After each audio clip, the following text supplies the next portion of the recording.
गीता 18 के श्लोक नंबर 62 में भगवान स्वयं कह रहे हैं कि अर्जुन उस परमेश्वर की शरण में जा जिसकी कृपा से परम शांति व शाश्वत स्थान अर्थात सतलोक को प्राप्त होगा।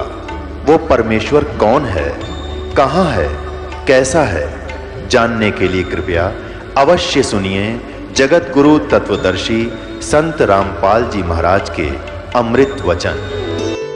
गीता अध्याय नंबर 15 के श्लोक नंबर 16 और 17 में 3 पुरुष हैं, 3 ईश हैं, 3 पुरुष हैं। ईश कहो, सरपुरुष, इसको ईश समझो, 21 ब्रह्मांड का स्वामी ये ब्रह्म है। और अक्षर पुरुष ये 7 संग ब्रह्मांड का स्वामी है, इसको ईश्वर समझो, उस ईश से श्रेष्ठ। और चौथा जो परम अक्षर ब्रह्म है वो परमेश्वर है, इन ईश से भी श्रेष्ठ, ईश्वर से भी श्रेष्ठ परमेश्वर। तो उस कहते हैं मेरा जो मार्ग है उस परमेश्वर वाला है। जात हमारी जगत गुरु और परमेश्वर है पंथ, दास गरीब लिखत पढ़ मेरा नाम निरंजन कंथ। और वेदों में जो लिखा है ना भगवान ने, वो मैं ही हूं। अब इस बात का दुख हो गया रामानंद जी को कि छोटी सी जाति में उत्पन्न लड़का और कैसी बकवास कर रहा है। रे बालक सुन दुर्बुद्धि घटमट तन आकारे, दास गरीब दर्द लगा जब हो बोले सिरजनहारे। परमात्मा ने अपने आप को परमात्मा कह दिया तो रामानंद जी का घना दुख हो गया। कहने लगा रे बालक सुन दुर्बुद्धि, ए बुद्धि भ्रष्ट बालक।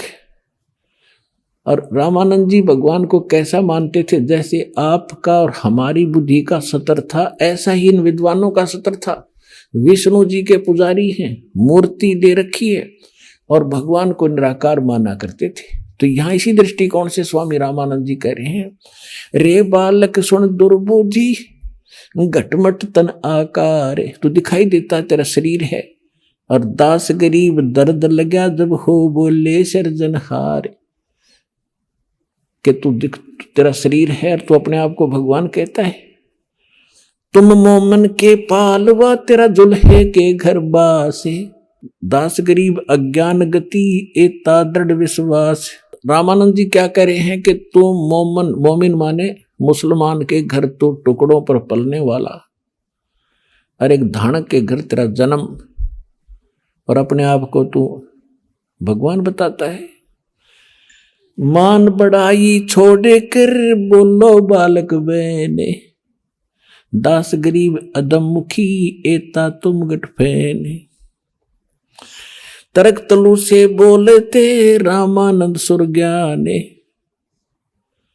दास गरीब कुजात है ये आखिर नीच निदान। रामानंद जी कितनी ओछी गालियों पर उतराया कि ये कुजात है।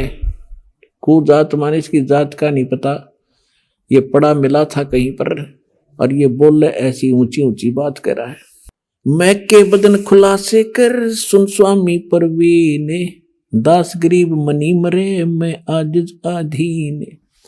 अब परमात्मा कहते हैं हे स्वामी जी, जैसे गुरु एक नेक शिष्य और गुरु के साथ जो व्यवहार करना चाहिए वो तरीका बताते हुए अपनाते हुए कहते हैं गुरु जी तो गालियां दे रहे हैं और परमात्मा विनम्र भाव से और करबद्ध होकर कह रहे हैं। कहते स्वामी जी मैं जो कह रहा हूं मैं सचमुच वही हूं, और आप हमारे गुरुदेव हैं, कुछ भी कहो आपकी सब बातें सिरोधारी है। मैं अवगत गत से पहरे और 4 वेद से दूरे, दास गरीब 10 दिशा सकल सिंध भरपूरे। सकल सिंध भरपूर हूँ खालिक मेरा नाम, दास गरीब अजात हूँ तै जो कहा बलि जाऊं मैं। कि मैं कोई जाति नहीं मेरे, ना मैं जाति मानता हूं, फिर भी आप मुझे कुजात कहते हो, धानक दुल्हा कह रहे हो, तो मैं बलिहारी हूं आपके।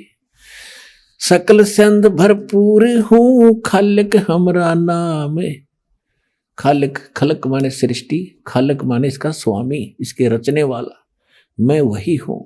और दास गरीब अजात हूं, तै जो कहा बलि जाऊं मैं।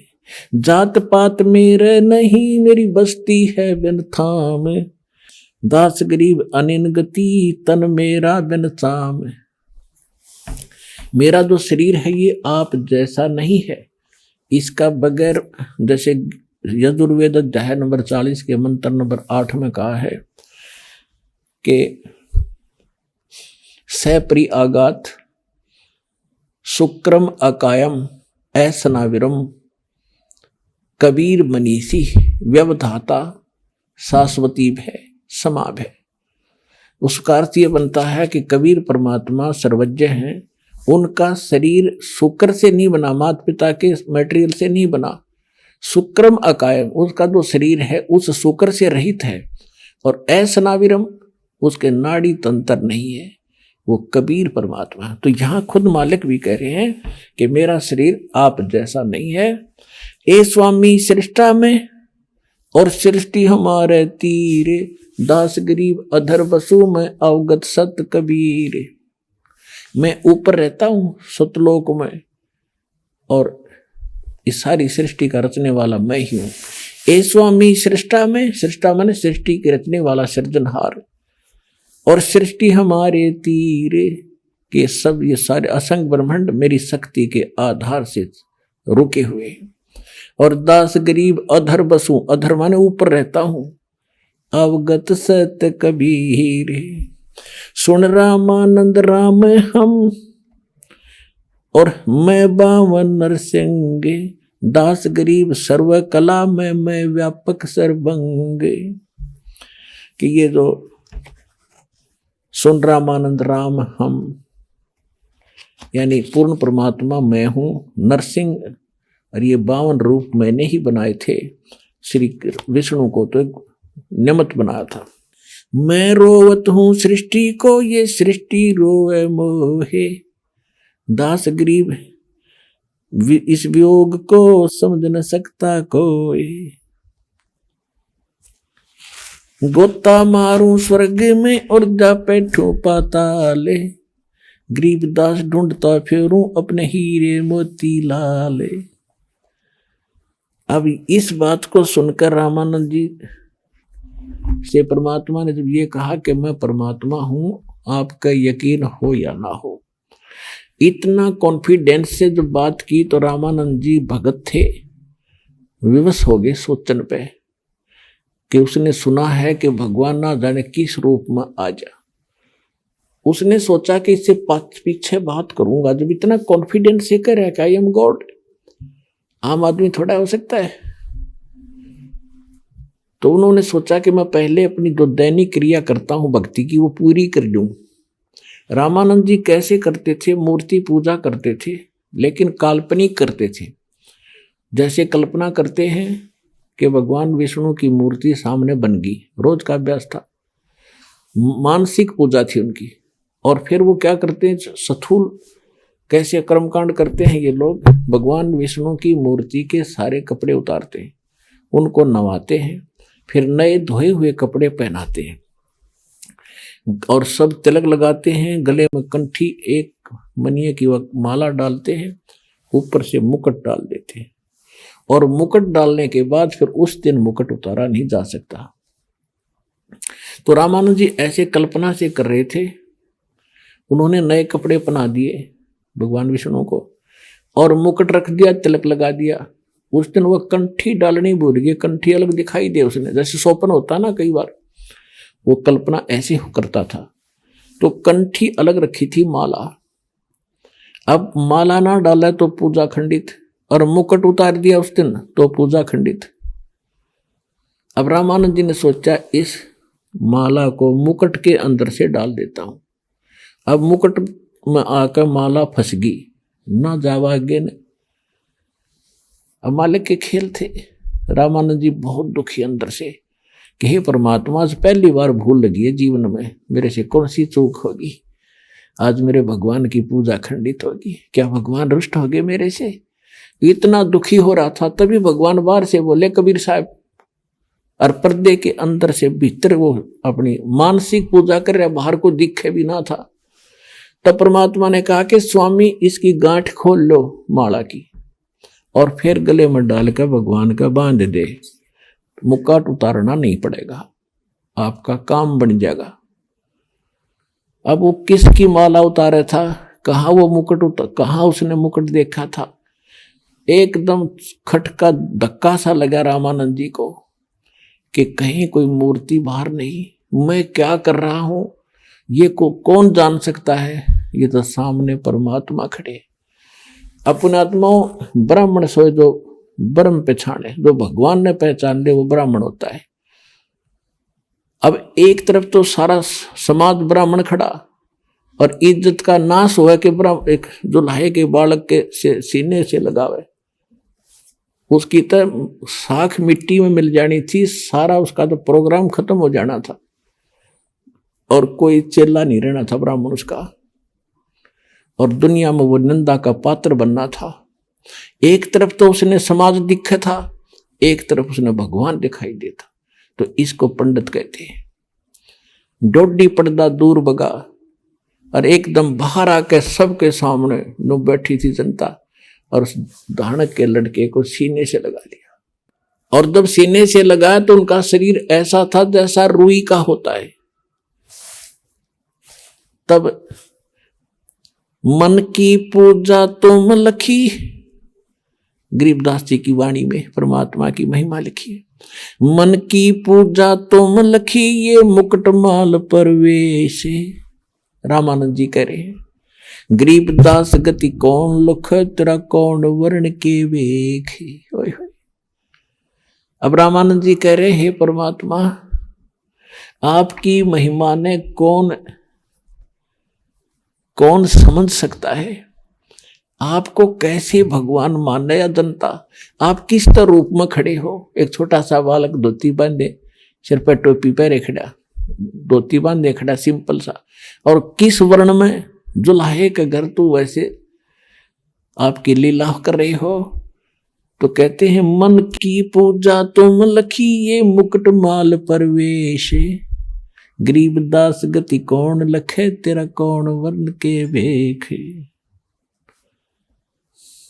ये तो शिक्षा तुम दई ये मान ली मन मोरे, गरीबदास को मल पुरुष और हमरा वदन कठोरे। गरीबदास जी कह रहे हैं कि स्वामी रामानंद जी ने जब उनको सीने से लगाया, डोढ़ी पर्दा दूरे कर वो लीना कंठ लगाए, गरीबदास गुजरी बहुत जब बदन मिलाए। कहते एक तरफ तो सारा समाज खड़ा, मुसलमान वो क्या नाम है ब्राह्मण समाज, और एक तरफ भगवान खड़े। कहते हैं उस महापुरुष ने, उस ब्राह्मण ने समाज को नहीं देखा, परमात्मा को देखा जिसके लिए वो भटक रहा था, सामने खड़ा तो सीने से लगा दिया। कहते मन में तो बहुत बीती के कहेगी जनता, लेकिन भगवान खड़ा जिसके लिए भटक रहा, और उम्र खत्म होने को हो रही, 104 साल का बूढ़ा हो रहा, तुरंत सीने से लगा लिया। अब क्या कहते हैं, ये तो दीक्षा तुम दी ये मान ली मन मोरे, गरीबदास को मल पुरुष और हमरा बदन कठोरे। कि हे परमात्मा आपको कैसे परमात्मा मानना या बड़ी जनता, आप किस रूप में खड़े हो, किसके घर जन्म, किसके घर में आपकी लीला पल हो रही है, एक धानक रूप में आप पल रहे हो। तो परमात्मा ने फिर काफी इनको समझाया। रामानंद जी, जब रामानंद जी ने स्वामी जी परमात्मा से तन मिलाया, बाकी सब उठ कर चले गए। पंडित जी तो सारे खिसक गए। एक बुढ़ापे में दिमाग खराब हो गया भाई, रामानंद जी का दिमाग चल गया, इसने दानक के लड़के को छू लिया, ये तो गया काम तय, अब जाओ तो जाओ। फिर परमात्मा और वो प्यारी आत्मा रामानंद जी दोनों रह गए। काफी देर चर्चा हुई। लास्ट में रामानंद जी ने कहा, स्वामी मैं बच्चा समाधिस्थ होता हूं, आपकी सारी बात मुझे समझ में आ रही है, लेकिन मैं वहां तक जाता हूँ, सारी उम्र मैंने ऐसे कर दिया। तो रामानंद जी को एक प्रश्न उठा उसके मन में कि हे परमात्मा से कहा कि एक बात बताओ दाता, आपने एक झूठ बोली और परमात्मा झूठ नहीं बोलते। परमात्मा बोले क्या झूठ बोली?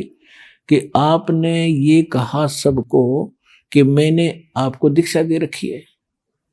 मैंने आपको कब दीक्षा दी? पर परमात्मा ने कहा कि एक याद करो, एक दिन आप स्नान करने गए थे, मैं वहां घाट पर लेटा हुआ था, मुझे निद्रा आ गई थी और आपकी खड़ाऊ मेरे सिर में लगी थी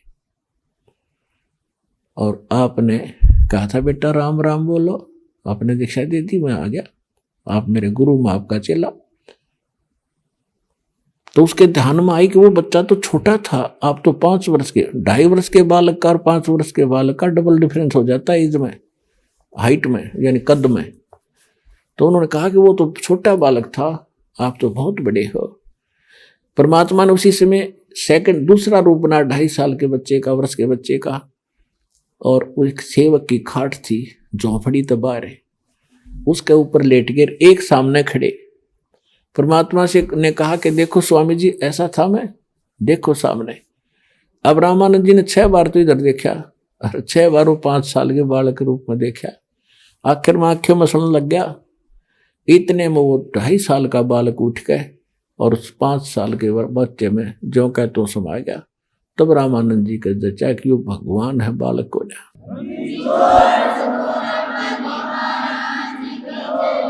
फिर रामानंद जी ने कहा कि बच्चा एक बात और बता, क्योंकि ये मन जो है ज्यादा ही शंका पैदा करता है जब सच्चाई के निकट आता है, सैकड़ों प्रश्न उठा देता है। तो उसने कहा कि मैं जब दीक्षा देता हूं कुछ और मंत्र देता हूं, राम राम मंत्र मैं नहीं देता। परमात्मा ने कहा आप ओम मंत्र देते और उसको गुप्त रखने के लिए कहते। जैसे हम सच्चाई बोलते हैं, ये हमारा मंत्र नहीं है। तो पहले जो राम राम बोला करते थे, ये मंत्र नहीं था। मंत्र वो ओम नाम ही देते थे।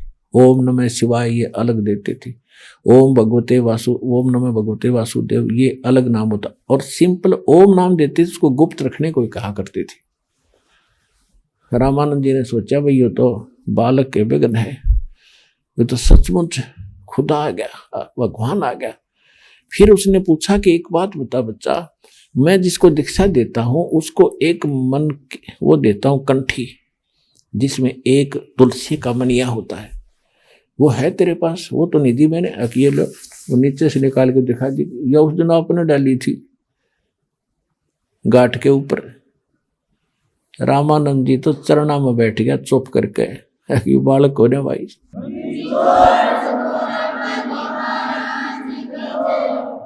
फिर परमात्मा ने कहा था अग्रम अग्रम छोड़ दो, सुनो हमारी बात, कि स्वामी जी अग्रम अग्रम नहीं चलेगी, कल्याण करवाओ, तुम्हारे लिए आया हूं मैं।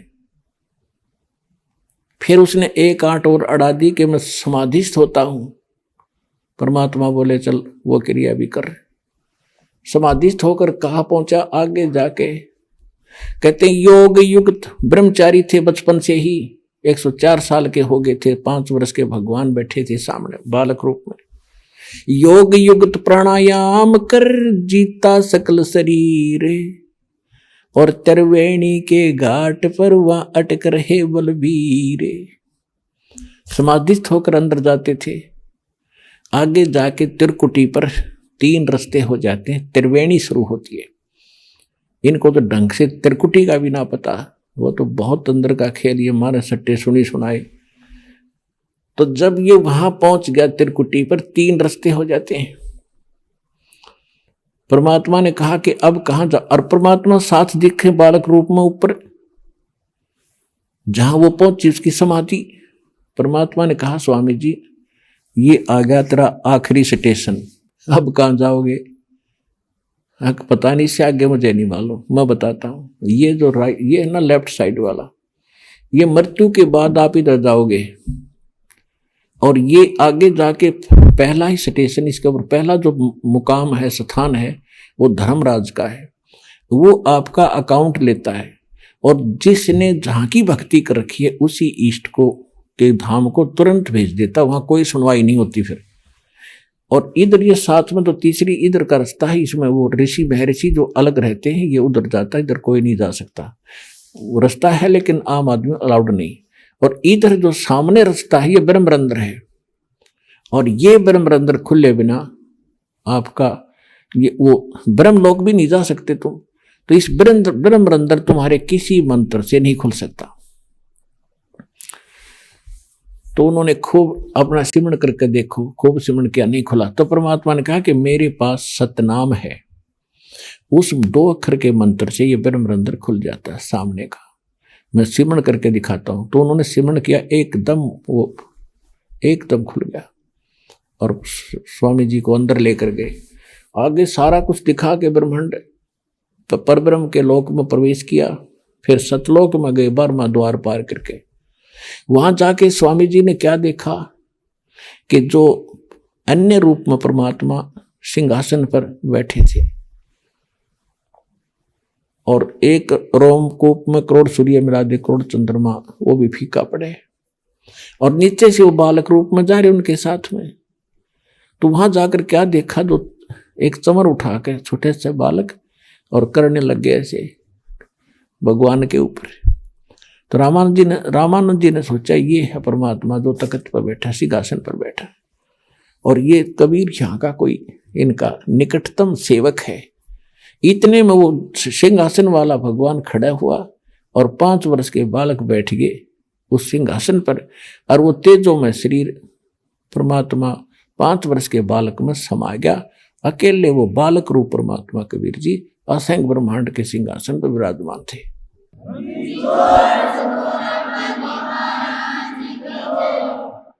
अब रामानंद जी सोच ही रहे थे ये क्या कमाल कर दिया। फिर उनकी आंखें, वो तो चेतना होगी कि सचमुच ही तो परमात्मा है। तब परमेश्वर ने कहा कि जाओ स्वामी जी, अब नीचे जाओ, ये है मेरा लोक। ए स्वामी सृष्टा में सृष्टि हमारे तीरे, दास गरीब अधर बसों अवगत सत कबीर। तब रामानंद जी कहने लगे भगवान हमारी तो बुद्धि पर पत्थर पड़ गया दाता। ये है लोग जो स्वर्ग भी दिखाया, उसमें तो नरक है, उस स्वर्ग इस सतलोक को देखते हुए। और वहां तो अपनी पूंजी समाप्त होने के बाद फिर वापस जाना होता है, पुण्य समाप्त होते ही। और यहाँ सदा सुखी रहोगे। देखो ये सब तुम्हारे पहले के भाई बहन यहाँ रह रहे हैं। तब रामानंद जी से कहा कि जाओ वापस। जब उनकी समाधि वापस टूटी, एकदम ऐसे बैठे, समाधि खुली, तो सामने फिर बैठे परमात्मा 5 वर्ष की बालक रूप में। तब कहा था बोलत रामानंद जी सुनो कबीर करतारे, गरीबदास तुमरे रूप बिन सब रूप के तुम ही सृजनहारे। दो ही ठोड़ है एक तू भया एक से 2, गरीबदास हम कारणे तुम आए हो मगजो। तुम साहेब तुम संत हो, तुम सतगुरु तुम हंस, गरीबदास तेरे रूप बिना और न दूजा अंश। कि हे परमात्मा आप ही सर्वशक्तिमान हो और 2 उठोड़ आप ही हो, 1 से 2 बनकर आप ही यहाँ आए हो। तब चरण पकड़ दिए 104 साल के बूढ़े ने और 5 वर्ष के भगवान के, और कहा कि तुम स्वामी में बाल बुद्धि। 104 साल का ब्राह्मण और 5 वर्ष के धानक के बच्चे को कह रहा है तुम स्वामी, तुम मेरे मालिक और मैं बाल बुद्धि। हमारा ज्ञान तो एक बालक जैसा था स्वामी जी। हे परमात्मा तुम स्वामी में बाल बुद्धि, ये ब्रह्म कर्म कियो नासे, दास गरीब निज ब्रह्म तुम मेरा हो गया दृढ़ विश्वास। तो परमात्मा ने कहा था देखो अब आप मेरे गुरु बने रहना। अब वो रोआ बुढ़ा 104 साल का, मैं क्यों कर गुरु बनूं आपका, मेरी आत्मा नहीं मानती दाता। परमात्मा बोले ये मेरा आदेश मान लो आप, यदि ये मर्यादा नहीं रहेगी तो मेरा सारा काम बिगड़ जाएगा। स्वामी जी बात बिगड़ जाएगी। मैं कहूं ऐसे भक्ति करो, लेकिन ये मर्यादा आपने बनानी रखनी पड़ेगी। तो रामानंद जी रोते हुए ने स्वीकार कर लिया कि जो आपका आदेश। लेकिन कहते हैं रामानंद से लक्ष्य गुरु ये लाखों गुरु तारे से इसके भाई और चेलों की गिनती नहीं जो पद में रही समाये। तो परमात्मा ने उस आत्मा का कल्याण किया गुरु बना के, लेकिन दीक्षा वही रखी जो परमात्मा ने उनको दी थी। इस प्रकार ये परमात्मा का मार्ग सफल होता है। गुरु बिन माला फेरते, गुरु बिन देते दाने, गुरु बिन दोनों निष्फल हैं, ते पूछो वेद पुराने। तो पुणात्मा आज तक तो भ्रमणा फैला रखी थी, भ्रम था। कबीर साहब के जन्म के बारे में वो 100% रॉन्ग था, गलत था कि किसी कुंवारी के पैदा हुए थे, वो सर्व की मारी गिरगी, ये सब बकवास थी। आंखों देखा गरीबदास भगवान ने बताया, गरीबदास जी ने बताया, नानक साहिब जी ने बताया, अनंत कोट ब्रह्मांड का एक रति निभारे, सतगुरु पुरुष कबीर हैं ये कुल के सिरजनहार। हम सुल्तानी नानक तारे, दादू को उपदेश दिया, जात जुलाहा भेद न पाया, वो काशी माहे कबीर हुआ। तो who is God? Kabir is God. बोलो सतगुरुदेव की।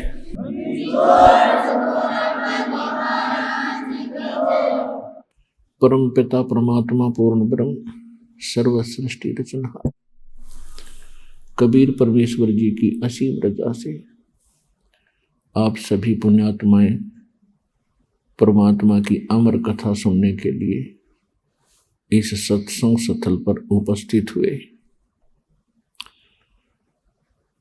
सौभाग्य आपका, धन धन है आप। ऐसे घोर कलयुग में आपके अंदर परमात्मा की तड़फ है, चारों तरफ आग लगी हुई है, माया को इकट्ठा करने में ऐसी दौड़ लग चुकी है।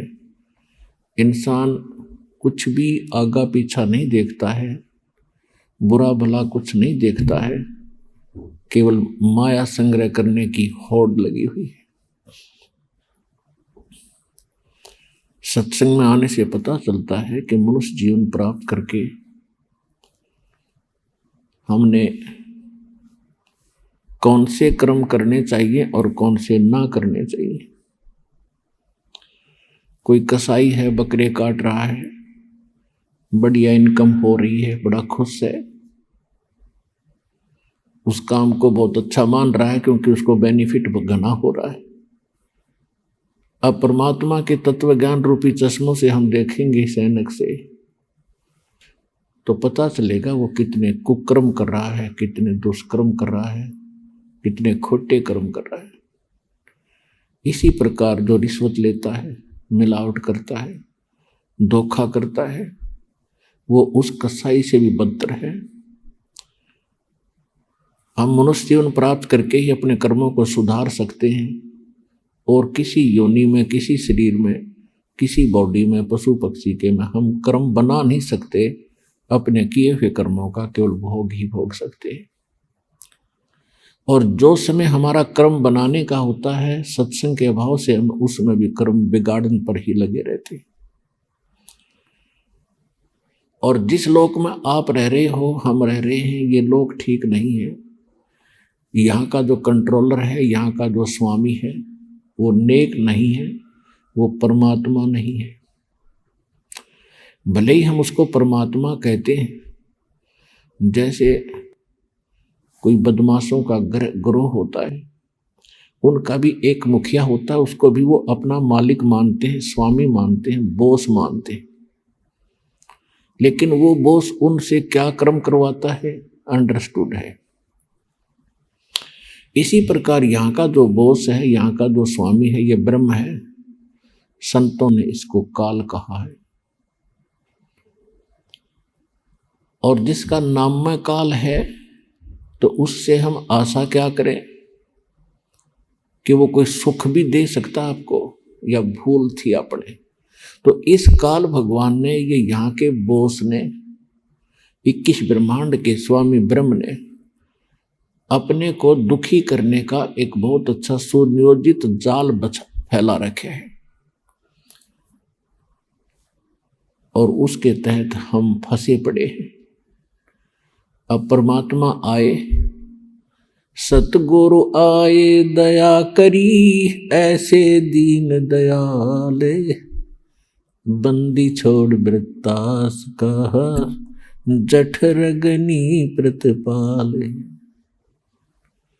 के सतगुरु आए दया करी, ऐसे दीन दयाल, और वो दीन दयाल हमारे मालिक हैं, सबके दाता हैं, सबके विधाता हैं और सबके मालिक हैं। और हम अपनी गलती से इस काल के जाल में फंस गए। अब हम विवश कर दिए इसने, एक रोटी और पेट के लिए, कोठी और कार के लिए हम मर जाते हैं, वो इच्छाएं पूरी नहीं होती।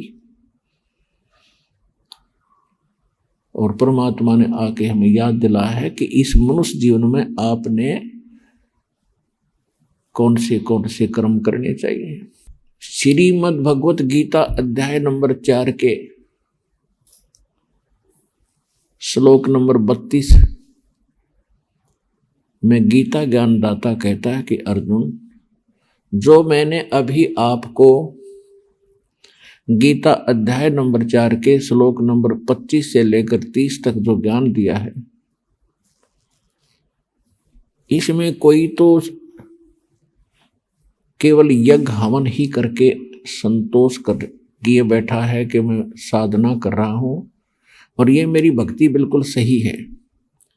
कोई स्वाध्याय करता है प्रतिदिन, सुबह दोपहर शाम को, सुबह शाम कोई पाठ कर लेता है किसी गीता जी का, वेदों का या अन्य किसी वाणी का, और कोई केवल योग साधनाएं करते हैं, कोई घोर तप तपते हैं, और कोई अहिंसावादी तीक्ष्ण व्रत रखते हैं, जैसे मुंह पर पट्टी रख के डाल के नंगे पैरों चलते हैं। और ये सभी के सभी व्यक्ति अपनी साधनाओं को पापनाशक जानते हैं,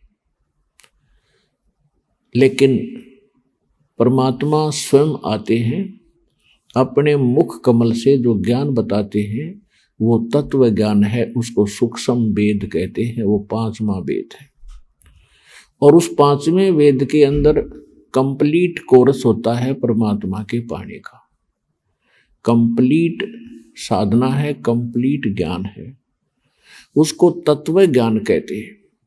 उस तत्व ज्ञान को तू चौथे अध्याय के 34वें श्लोक में कहा, उस तत्व ज्ञान को जो परमात्मा अपने मुख कमल से आकर बोलता है, उसको तत्वदर्शी संतों के पास जाकर समझ। उसके अंदर बड़े विस्तार के साथ धार्मिक यज्ञों की जानकारी है, अर्थात धार्मिक अनुष्ठानों की जानकारी दी गई है विस्तार के साथ कि कौन से कर्म करने चाहिए, कौन से नहीं, कौन सी भक्ति ठीक है, कौन सी गलत है। तो इससे एक बात तो ये सिद्ध हुई कि सूक्ष्म वेद के अतिरिक्त जितने भी वेद हैं, ज्ञान है, गीता है, ये कंप्लीट नहीं है।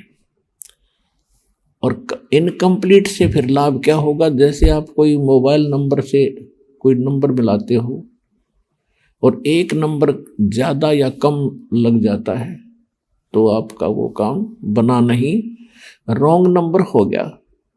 ठीक इसी प्रकार अध्यात्म मार्ग में, अध्यात्म मार्ग के अंदर कंप्लीट ही साधना चाहिए, संपूर्ण, और संपूर्ण परमात्मा, और तभी हमारा संपूर्ण मोक्ष होगा, पूर्ण मोक्ष होगा। तो आज आपको थोड़ा सा वो सूक्ष्म वेद सुनाएंगे और उस परमात्मा ने उसमें क्या जानकारी है इसकी थोड़ी सी विश्लेषण भी साथ साथ करेंगे।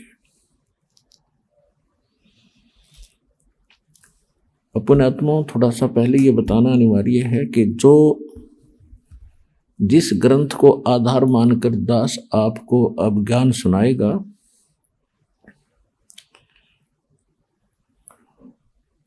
ये आदरणीय गरीबदास साहिब गांव छुडानी, जिला झज्जर, हरियाणा वाले की अमृतवाणी है।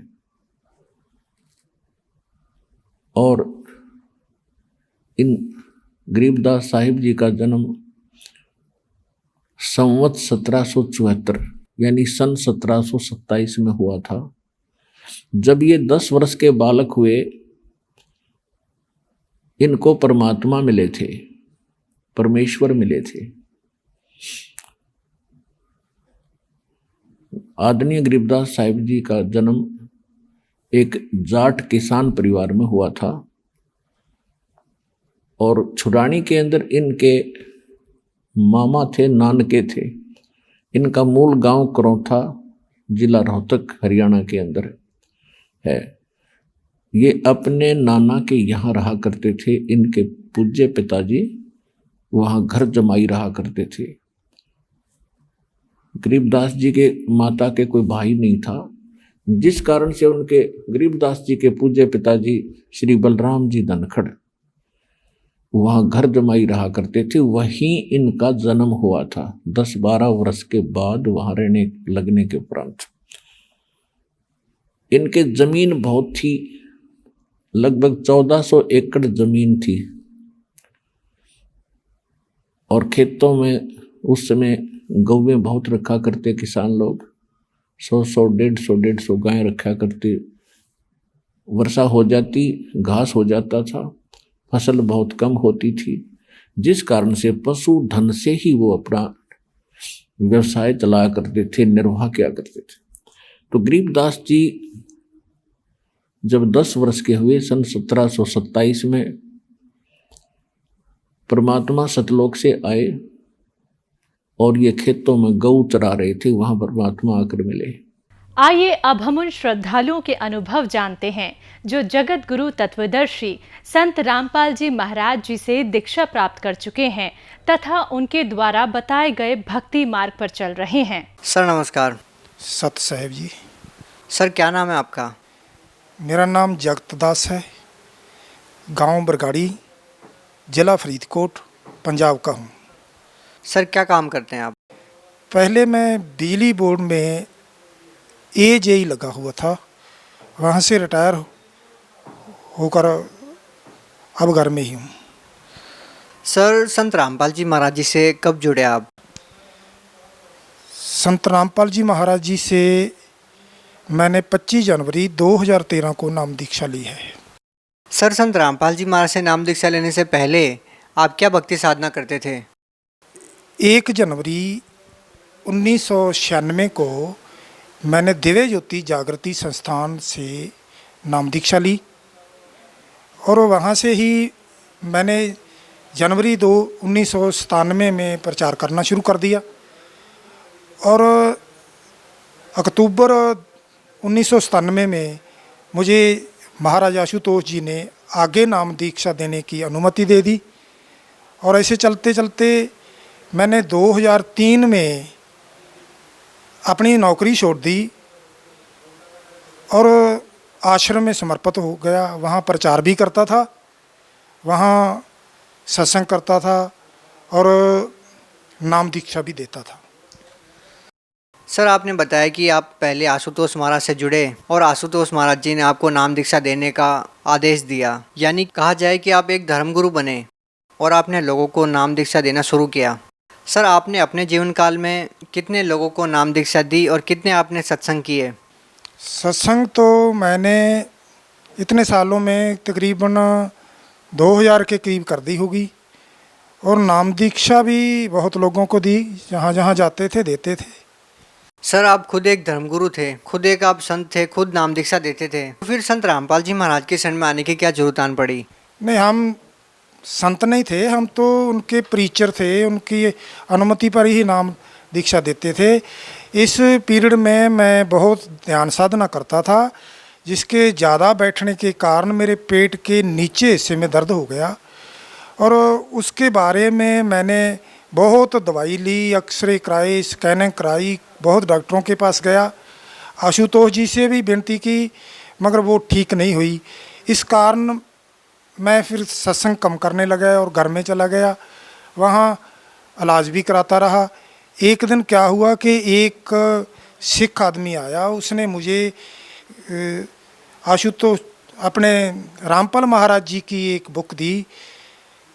उस बुक को पढ़ने के बाद मैं रामपाल महाराज जी के आश्रम सतलोक आश्रम बरवाला में गया और वहाँ से नाम दीक्षा ले ली। सर आप खुद नाम दीक्षा देते थे, आपके पास मंत्र जाप थे, आप कौन से मंत्रों का जाप करते थे जो आशुतोष महाराज जी ने आपको दिए? दिव्य ज्योति जागृति संस्थान में 4 किस्म की क्रियाएँ कराई जाती है। एक तो है कानों वाली, उससे कानों को बंद करके अनहद वाणी सुनाई जाती है, आँखों को बंद करके प्रकाश दिखाया जाता है और खिचड़ी मुद्रा लगा के नाम का सिमरन करते हैं, सोहम नाम का सिमरन करते हैं और सो जब श्वास ऊपर लेके जाते हैं, हंग जब श्वास छोड़ते हैं। ये 4 क्रिया कराई जाती है। सर आपको आशुतोष महाराज जी ने नामदान देने की आज्ञा दी, आप खुद नाम दीक्षा देते थे, तो फिर सर आपको उन मंत्रों का लाभ क्यों नहीं मिला, क्यों आपको बीमारियों ने घेरा? ये बात पहले तो हमें समझ में नहीं आई। जब हम किसी परिचर साथी से जहाँ महाराज जी से पूछते थे तो कहते थे ये आपके कर्म है, ये तो भोगने पड़ेंगे। और जब मुझे किताब मिली संत रामपाल जी महाराज की, उसको पढ़ा तो फिर मुझे पता चला कि हम तो जो भक्ति कर रहे हैं ये नीचे स्तर की भक्ति है, ब्रह्म तक की बात करते थे वो। हम ग्रंथ को भी पढ़ते थे तो उसमें पार ब्रह्म पूर्ण ब्रह्म की बात आती थी, उसके बारे में मुझे ज्ञान पहले नहीं था। जब मैंने ज्ञान गंगा पुस्तक पढ़ी तो उसमें पता चला कि ब्रह्म एक नहीं है, जो 3 रंजन ब्रह्म है, परब्रह्म है और एक पूर्ण ब्रह्म है। तब मेरे अंदर ऐसी जिज्ञासा उठी कि मुझे भी पूर्ण ब्रह्म का ज्ञान होना चाहिए। और जिस दिन मैं किताब पढ़ ली तो मैं सारी रात रोता रहा कि संसार के सुख भी छोड़ दिए, नौकरी छोड़ दी और आगे मुझे पूर्ण ब्रह्म परमेश्वर का ज्ञान अभी तक मिला नहीं। पता नहीं मेरा जीवन ऐसे बर्बाद हो जाएगा। फिर मैं अगले ही दिन संत रामपाल जी महाराज जी के पास सतलोक आश्रम बरवाला जिला सार में पहुंचा, वहां जाकर नाम दीक्षा ली। सर लाखों लोग देवी ज्योति संस्थान से जुड़े हुए हैं, आशुतोष महाराज जी को फॉलो करते हैं। आप खुद एक, जैसे कि आपने बताया कि आप एक परिचर्य, आप खुद नाम दीक्षा देते थे।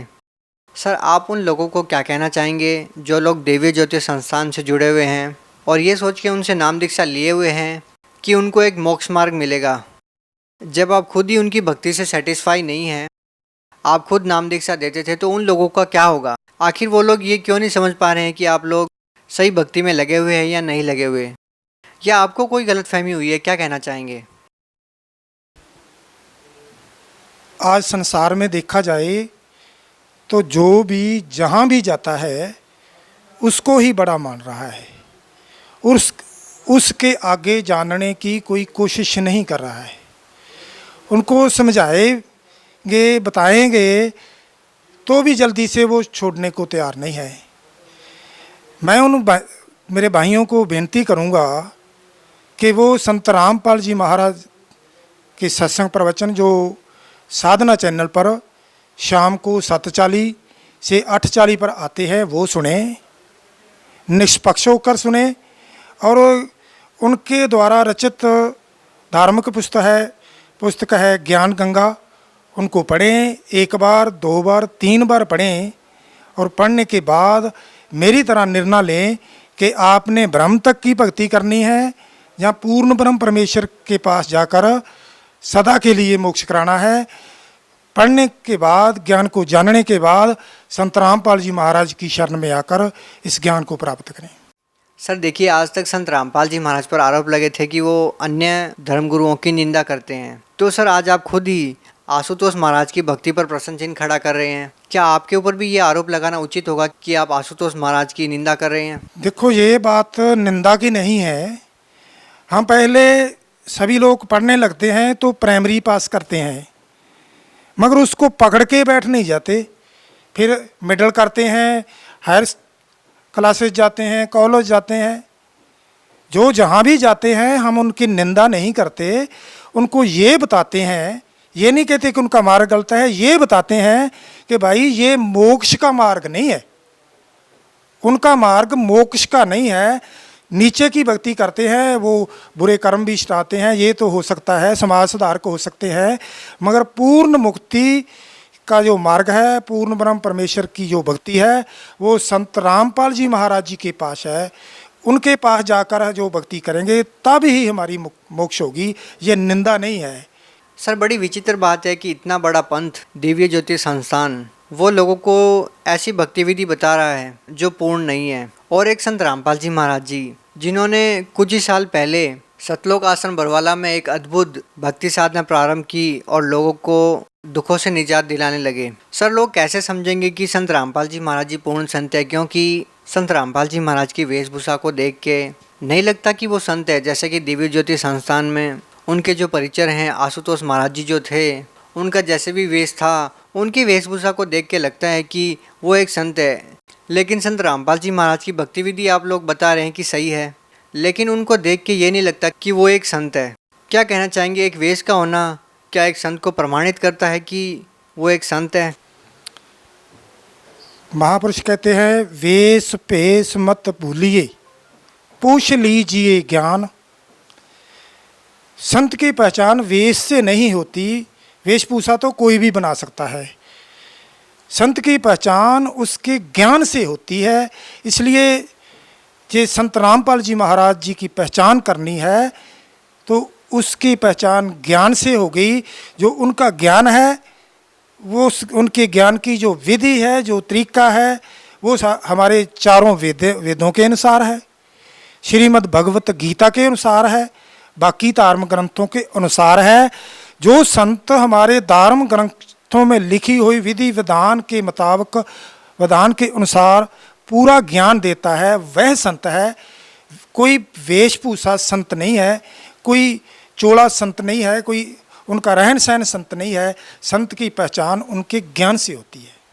सर, आप खुद दिव्य ज्योति संस्थान में एक परिचर रहे हैं, आपको इतनी सारी बीमारियों ने घेरा, आपने आशुतोष महाराज जी से पर्सनली जाके मुलाकात की दुखों के बारे में, फिर भी आपको निजात नहीं मिली। क्या संत रामपाल जी महाराज से नाम दीक्षा लेने के बाद आपको उन दुखों से निजात मिली, छुटकारा मिला? मेरा जो पेट दर्द था, मुझे नहीं पता था कि गुरु जी से प्रार्थना करनी है, संत रामपाल जी महाराज जी से प्रार्थना करनी है। मुझे नहीं पता था, मैंने नहीं की। और जब मैं बाहर आया तो मुझे एक लिखा मिला शंका समाधान। वहाँ आया तो वहाँ आकर मैंने बताया कि मेरे पेट दर्द है। तो शंका समाधान में कहते जा, आप इस दरबार में आ गए हो, पेट दर्द अब तो रहेगा नहीं। उस दिन के बाद आज तक तकरीबन 3.5 साल हो गए हैं, मेरे कोई पेट दर्द नहीं हुआ। सर, संत रामपाल जी महाराज से नाम दीक्षा लेने के बाद आपको और क्या लाभ मिले? लाभ तो अनेकों मिले हैं, मगर मैं 1-2 ही बयान कर पाऊँगा, समा इजाज़त नहीं दे रहा है। मेरी भक्तमती है, उसके गले में इतनी बड़ी गांठ थी। हमने डॉक्टरों को दिखाया, डॉक्टर बोलते हैं कि इसका ऑपरेशन होगा। वो कहती मैं ऑपरेशन तो कराऊंगी नहीं। फिर मैं गुरुजी संत रामपाल जी महाराज जी के पास गए, वहाँ प्रार्थना की गुरुजी ये इतनी बड़ी गांठ है, डॉक्टर कहते हैं ऑपरेशन कराओ। तो संत रामपाल जी महाराज जी ने आशीर्वाद दिया कि बेटा कोई ऑपरेशन नहीं कराना है, ये ठीक हो जाएगी। वो 15 दिन के बाद ही ठीक हो गई। और उसके बाद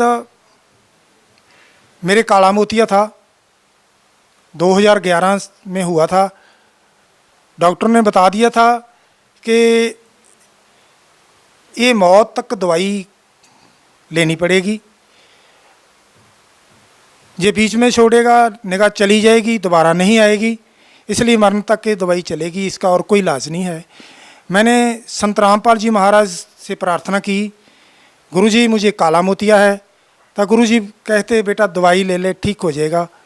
मैंने दवाई लेता रहा और थोड़ा समय बीत गया तो मैंने तो ध्यान ही नहीं दिया। एक दिन सिर में बहुत दर्द हुआ, डॉक्टर ने चेक किया, वो कहता अपनी आँखों की दृष्टि चेक कराओ। आँखों की दृष्टि चेक कराई, मैं वही पर्ची लेकर गया तो डॉक्टर ने चेक करके कहा कि मुझे नहीं लगता कि आपको काला मोतिया है। कहता मैं एक चेक करता हूँ।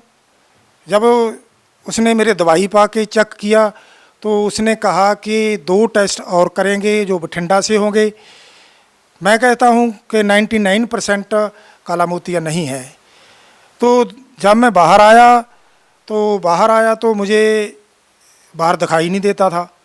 मैं डॉक्टर के पास फिर गया तो डॉक्टर कहने लगा कि ये दवाई का 7 घंटे असर रहेगा, धूप में जाओगे दिखाई नहीं देगा, गांव जाना है तो किसी को बुला लो। मैं फिर वापस आया, मैं सोचता था किसको बुलाऊं। इतने में एक लड़का जो 12, 13, 14 साल का होगा, वो मेरे मोटरसाइकिल पर आके बैठ गया। कहने लगा, अंकल कहाँ जाना है? बरगाड़ी जाना है? मैंने कहा हाँ बरगाड़ी जाना है। आपको मोटरसाइकिल चलाना आता है? वो कहता हाँ बैठो। मैं उनके पीछे बैठ गया और एक 8-7 साल का लड़का मेरे पीछे और बैठ गया। मैंने आंखें बंद कर ली। बंद करने के बाद 10-12 किलोमीटर मेरा गांव है, वो मेरे घर के तकरीबन 200 मीटर पीछे, मेरा घर खेतों में है, 200 मीटर पीछे मोटरसाइकिल जब बंद हुआ तो मैंने आंखें खोली, देखा तो वहाँ कोई लड़का नहीं था। मैं तो हैरान हो गया कि कौन था जो मुझे छोड़ने आया और कहाँ चला गया। मैं घर गया तो बस रो ही सकता था। और मुझे कौन छोड़ने वाला था? संत रामपाल जी महाराज जी ने अपना वेश बदल के मुझे वहाँ छोड़ने आए। उनके क्या क्या मैं देन दे सकता हूँ? मैं तो कमीना हूँ, कुत्ता हूँ। उसके जो एहसान है उनका मैं कुछ दे नहीं सकता है। सर देखिए, बड़ी विचित्र बात है और हमें खुशी भी हो रही है इस बात को लेके कि आप जैसे नेक इंसान भी हैं जो लाखों लोगों को प्रतिनिधित्व करते थे। आप सत्संग करते थे, नाम दीक्षा देते थे। उसके बाद आपने संत रामपाल जी महाराज के सत्संग सुन के ये विचार किया कि हम समाज को सही दिशा नहीं दे रहे हैं और आपने उस गलती को माना और संत रामपाल जी महाराज से नाम दीक्षा ली। सर आप उन साधु संतों को, उन धर्मगुरुओं को क्या कहना चाहेंगे जो आज भी लाखों लोगों का प्रतिनिधित्व करते हैं और उनको एक गलत भक्ति साधना बता रहे हैं? जो साधु संत समाज को ये सेध दे रहे हैं, ये तो लालच करके दे रहे हैं, फिर तो बात ही और है। ये उनके मन में है कि हमने समाज का सुधार करना है, हमने समाज को मुक्ति देनी है। तो मैं उन सब से प्रार्थना करूंगा कि मान अहंकार छोड़कर वो इस ज्ञान को अच्छी तरह पढ़ें, जानें और फिर इस नाम को प्राप्त करें। इस पूर्ण नाम को प्राप्त करने के बाद आपको कितनी अच्छी पदवी मिलेगी। आप सदा के लिए सतलोक चले जाओगे। मगर ये इस झूठ के सहारे रहेंगे। कुछ दिन की मान वडाई है, इस मान वडाई के कारण हमारा जीवन नरक बन जाएगा। इसलिए ये मान वडाई को छोड़कर इस पूर्ण ज्ञान को प्राप्त करें। इसमें कोई बड़े छोटे की बात नहीं होती। जो वस्तु की हमें ज़रूरत है, महापुरुष कहते प्राणी तू आया लाहा लैन, लग्गा कित कफकड़े सब मुक्ति चली रहन। इस संसार ਦੇ ਅੰਦਰ ਸਾਡੀ ਇੱਕ ਰਾਤ ਦੀ ਤਰ੍ਹਾਂ ਰਾਤ ਖਤਮ ਹੋਣ ਵਾਲੀ ਹੈ। ਅਸੀਂ ਸਾਰੀਆਂ ਗੱਲਾਂ ਨੂੰ ਛੱਡ ਕੇ ਇਸ ਪੂਰਨ ਗਿਆਨ ਨੂੰ ਪ੍ਰਾਪਤ ਕਰੀਏ, ਸਦਾ ਲਈ ਸਤਲੋਕ ਜਾ ਕੇ ਮੁਕਤੀ ਪ੍ਰਾप्त करिए, ਤਾਂ ਹੀ ਸਾਡਾ ਕਲਿਆਣ ਹੋਏਗਾ। सर आपने उन श्रद्धालुओं को समझाने की कभी कोशिश की जो आपका सत्संग सुनते थे, जिन्होंने आपसे नाम दीक्षा ले रखी थी? क्या आपने उन लोगों से संत रामपाल जी महाराज की भक्ति विधि के बारे में बात की? कुछ लोगों से बात होती है, उनको ज्ञान गंगा पुस्तक भी देते हैं। वो लोग भी ऐसे हैं कि मानते तो हैं कि हाँ ज्ञान तो ठीक है, मगर कुछ सामाजिक बंधन है, ये क्या कहेगा वो क्या कहेगा, इसमें फंसे हुए हैं। ये तो संत रामपाल जी महाराज ही कृपा करें। रामचरितमानस में लिखा है, सो जाने जे देह जनाई, जानत तुम्हें तुम ही हो जाई। मैं तो संत रामपाल जी महाराज जी के चरणों में प्रार्थना करूँगा कि हे प्रभु, सभी आपके बच्चे हैं, सभी को सुमत दें और अपनी शरण में लेकर सबको मुक्त करें। आपके ही बच्चे हैं, भूले हुए हैं, भटके हुए हैं, उनको अपनी शरण में लें। सर क्या आपकी आशुतोष महाराज जी से इस मैटर को लेकर कभी बात हुई? क्या कभी आपने कोशिश की संत रामपाल जी महाराज जी से नाम दीक्षा लेने के बाद कि उनको भी इसके बारे में बताया जाए? उनको एक बार मैंने बताया था कि मैं ऐसे एक पुस्तक पढ़ी है, उसके बाद मैं उनके पास चला गया हूँ। तो उसने भी कोई हमें प्रतिकर्म नहीं दिया, ना ही उन्हें हमने टोका है और उसके बाद तो वो संत भी समाधि में चले गए हैं। अब तो सर, आशुतोष महाराज जी ने आपको पद दिया, आपको नाम दीक्षा देने का आदेश दिया, आपको परिचर बनाया। क्या आप संत रामपाल जी महाराज जी से नाम दीक्षा केवल इसलिए ले रहे थे कि आपको यहाँ पे भी कोई पद मिले? क्या आपको कोई पद मिला यहाँ पे? क्या कहना चाहेंगे इसके बारे में? संसार का पद की जो आप बात करते हो, मैंने तो पहले भी पद छोड़ा है। बिजली बोर्ड में AJE लगा हुआ था, अच्छी खासी नौकरी थी, वो छोड़ा। फिर यहाँ पद मिल गया तो मान सत्कार की तो बात नहीं रही। मुझे तो ज्ञान गंगा पढ़ने के बाद इतनी चोट लगी कि मुझे तो एक ही पद चाहिए था, सतलोक का वासी बनने का, मुक्ति का, और मुझे कोई पद नहीं चाहिए। मैं कोई प्रीचर नहीं बनना चाहता, आज भी मुझे कोई पद की ज़रूरत नहीं। मैं तो एक सेवादार बनना चाहता हूँ। गुरु जी मुझे अपने चरणों के साथ जोड़े रखे, यही मेरी प्रार्थना है। मगर हम बहुत निकम्मे हैं, कहीं ऐसा ना हो कि हम फिर कहीं ऐसे भटक जाए। अरदास करते हैं, सारी उम्र तेरा ही दित्ता वर्त्या मैं, पर मरी बणी ना मत अधीनगी दी। सारी उम्र तेरा ही दित्ता वर्त्या मैं, पर बणी ना मत अधीनगी दी। कोई बन्ना नहीं तेरियां रहमतां दा, ते कोई हद नहीं मेरी कमीनगी।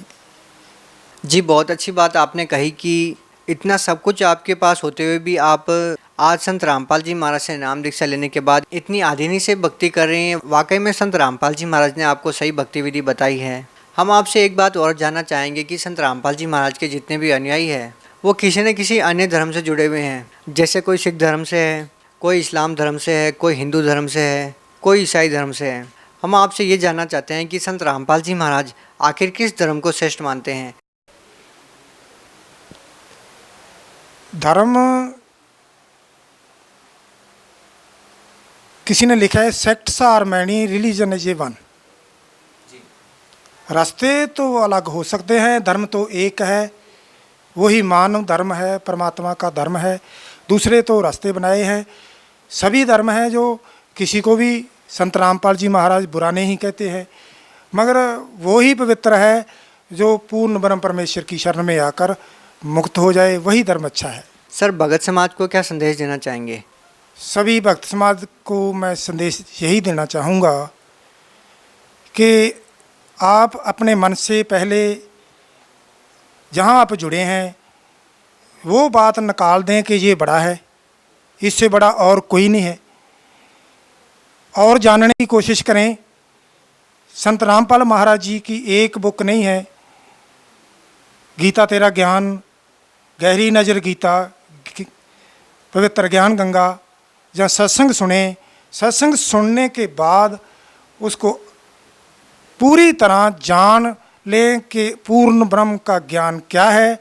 उसके बाद ही संत रामपाल जी महाराज जी की शरण में आकर ये ज्ञान प्राप्त करें और मुक्ति को प्राप्त करें। जहाँ गया हुआ मनुष्य दोबारा इस संसार में नहीं आता, सदा के लिए मुक्त हो जाता है, ऐसा ज्ञान प्राप्त करें।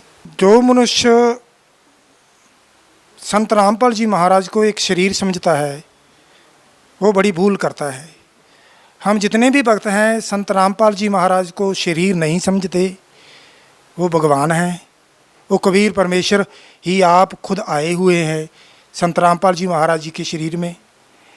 और जिसने ये जान लिया है तो उसको कोई कभी भी कोई शंका नहीं हो सकता। जी, बहुत बहुत धन्यवाद सर आपका।